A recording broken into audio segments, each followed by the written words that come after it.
Macam mana cara kita nak kurangkan sakit akibat rheumatoid arthritis menggunakan produk-produk yang semula jadi? Semula jadi ni maksud saya bukan sekadar semula jadi yang tak ada kualiti, tak ada kajian mendalam. Tapi semula jadi yang tinggi kajian, halal dan ada kajian yang panjang lah. So ini high quality punya produk Jadi kalau anda first time, saya nak minta anda untuk klik butang subscribe dan juga siapa yang tengok saya dekat TikTok boleh follow saya dan komen dekat bawah saya dah follow saya dah follow. Baik, berapa lama dah anda ada RA rheumatoid arthritis, boleh komenkan dekat bawah. Jadi kita nak bercerita tentang macam mana nak kurangkan, legakan sakit daripada rheumatoid arthritis ni. Yang pertama ialah omega 3. Omega 3 ni dia akan bantu untuk kontrol bengkak.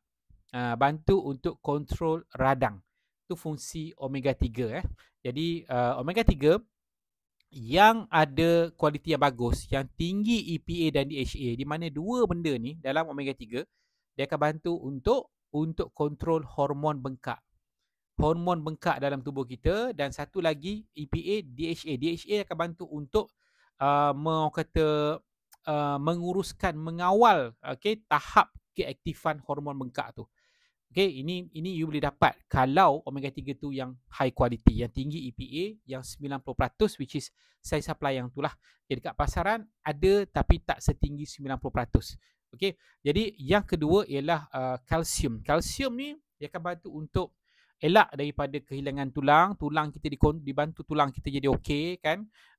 Elak daripada tambah juga kalsium baru supaya tulang kita tu, dan dia datang dengan magnesium. Magnesium ni apa dia buat? Dia bantu untuk redakan kekejangan urat kita. Kekejangan sendi kita tu bantu untuk redakan. Dan dibantu juga untuk pergerakan sendi. Bantu untuk pergerakan sendi. Baik, yang ketiga ialah B-complex. B-complex ni penting lah untuk orang yang rheumatoid. Saya bukan rheumatoid je lah, apa-apa masalah kesihatan you kena ambil B-complex. B-complex ni bantu untuk you relax, anti-stress. Bila stres, bukan masalah kita rheumatoid je, kita ada masalah lain juga kan. Bila kita stres, masalah kesihatan kita lagi teruk kan. Jadi darah naik apa semua. Jadi ambil B-complex yang lengkap dengan 8 jenis vitamin B yang semuanya adalah daripada sumber semula jadi. So kita supply.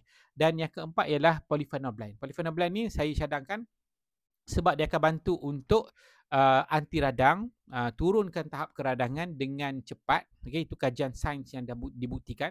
Bantu untuk betulkan balik struktur DNA, bantu untuk betulkan balik struktur imun kita, bantu untuk naikkan imun sel kita, dan bantu untuk naikkan, kembalikan fungsi sel yang betul. Okay, fungsi sel yang betul itu kerja polyphenol blend. Okay, cuma kalau anda nak tahu lebih lanjut lagi, nak pilih yang mana satu kan, boleh dapatkan di Ultimate Vitamin, contact link dekat bio ataupun juga tengok dekat link description. Itu saja. Assalamualaikum.